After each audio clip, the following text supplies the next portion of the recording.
there's people in your area that do cool things, and you just never know who they know or who's in their circle of influence. So it's like, take advantage of what you can in your area, and then that will start to grow if you just do right by your clients.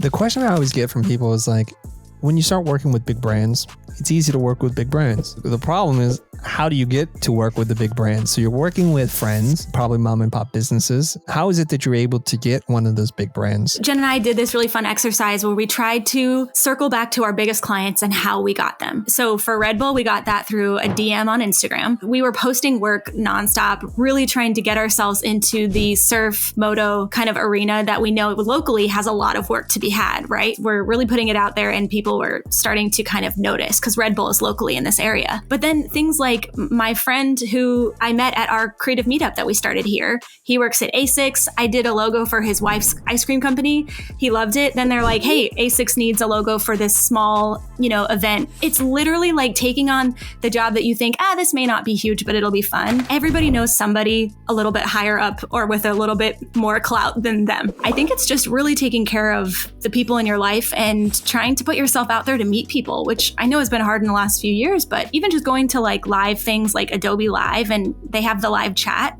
jumping in there and saying hi to people, starting conversations, finding them on Instagram and Twitter and following up with them. Some of our greatest leads have been through friends we literally only know on the internet. We've never even met in real life. Oh yeah. Well, and the power of cold emails, because like this agency reached out to us. They reached out and said, if you ever need subcontractor help, like we're around. And they did incredible work, but we don't usually subcontract that often. However, we get a lot of work in that we can't take on. If you have a good portfolio and you're willing to put yourself out there, it's amazing what can come back. Another interesting thing about what you were saying, brands like Nike, Red Bull, who have so much work that they need done and so many sub projects and sub events, the budgets aren't always what you would think they would be. So if you can get in with those kind of companies and you're kind of an up and coming studio, they want that kind of like experimental, like really relevant look for a lot of their capsule collections, a lot of their events. So really, reach out to those places, never fear, because art directors really, they're on the hunt for what's new and relevant in those kinds of worlds. Some of the things, and you're going to hear recurring themes here, is you need to be a little bit fearless. You really do, because that leads you right into the whole put yourself out there, because if you don't, no one will ever know. And Amy, I guess you're the poster child for this, because you keep just saying, hey, you want to talk to me or not?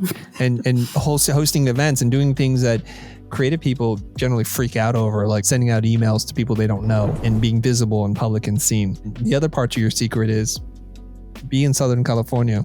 To be honest, right? It is. I have to admit, and I think this a lot, like there is a perk to being in an area where a lot of business goes down. We're right in the middle of Hollywood, LA. There's so much going on, not to mention San Francisco, which is just a plane right away.